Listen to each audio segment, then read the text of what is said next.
Thinking about leaving Canada? You're not alone. With rising taxes, sky-high housing costs, and even the weather, Canadians are looking for better opportunities abroad. But before you pack your bags, there's one big question. What happens to your money?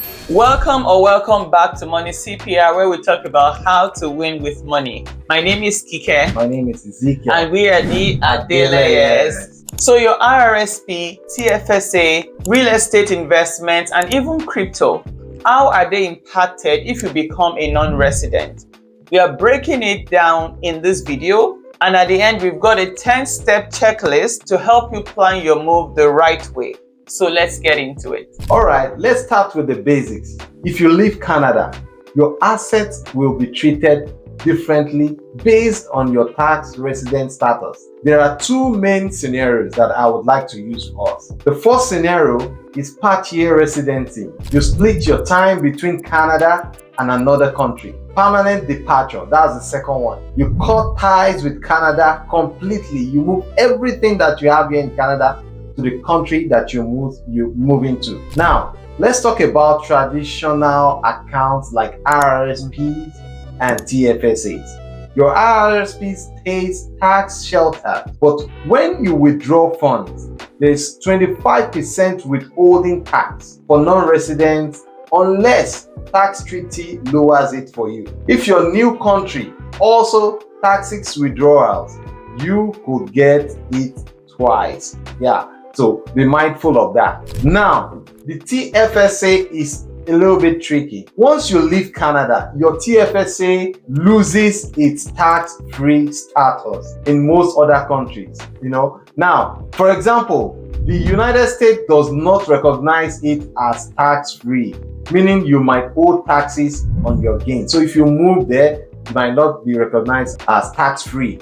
So if you are moving permanently, it might make sense to cash your TFSA before you leave. Just cash it out before you leave, or at least understand how your new country will treat this money, your TFSA money. Now, let's talk about non-registered investment accounts. So if you leave Canada but still hold stocks and ETFs, you still owe Canadian capital gains tax when you sell, even if you live abroad. But here's where it gets interesting.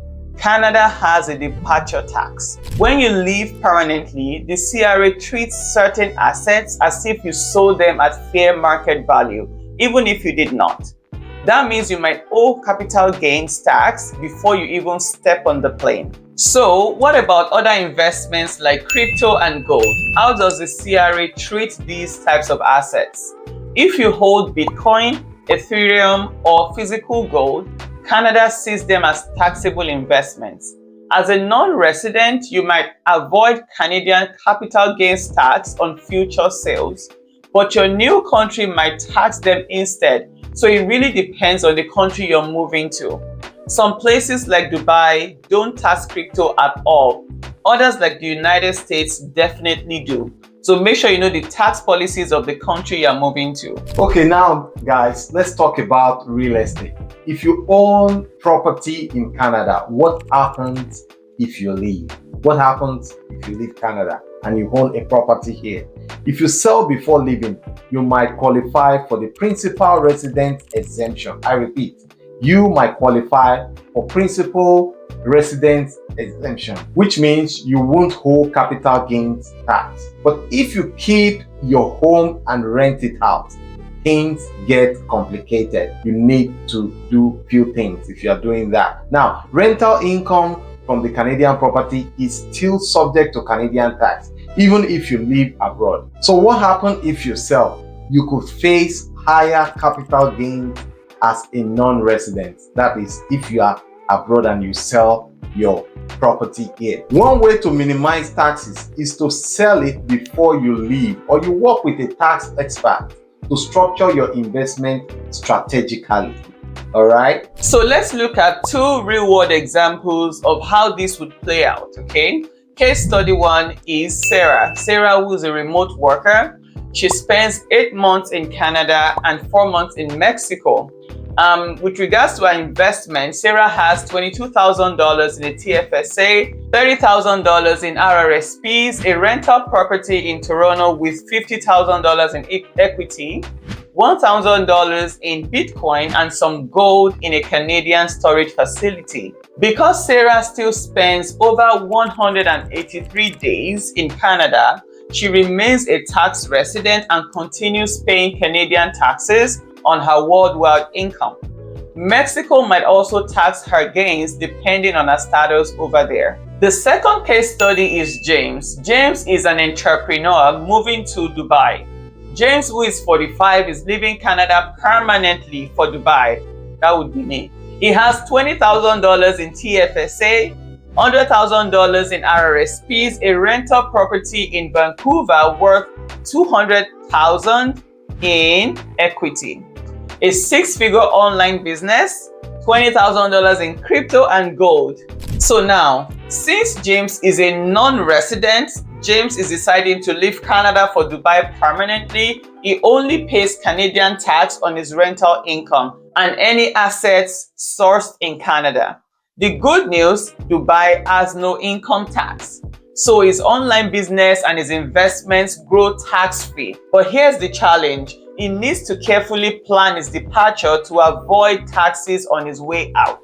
Okay guys, let's look at the checklist before leaving Canada. These are the things you need to do, you need to get done, you need to start doing before you leave Canada. Before you make that big move, there are some checklists that we have made that you can follow for like 12 months ahead in advance before moving. And you need to confirm if you'll be a non-resident or a part-year resident. That means spending some time here in Canada and some time in the country that you've chose to move to. You need to decide what to do with your RRSP and TFSA. Also, you need to consider if the departure tax applies to you. You need to make a plan for your Canadian property to sell it or to keep it and keep renting. Also, you need to notify the CRA about your tax residency change. Okay? Check your new country's tax rule also on foreign income, because you are bringing in a lot of money into that country. So you need to check their policies, their rules, right? You need to sort out your health insurance. That is very, very important. Sort out your health insurance. Canada's coverage ends when you leave, you know. Also, you need to reevaluate your business and investment structure.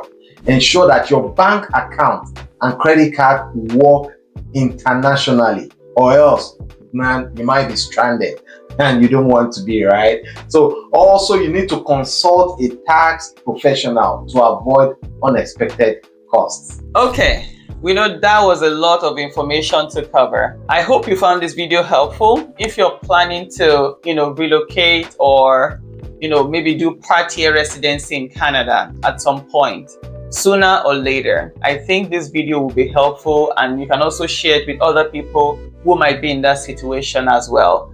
And don't forget to smash the like button, subscribe to this channel for more money tips and how to win with money in Canada. Until the next video, bye.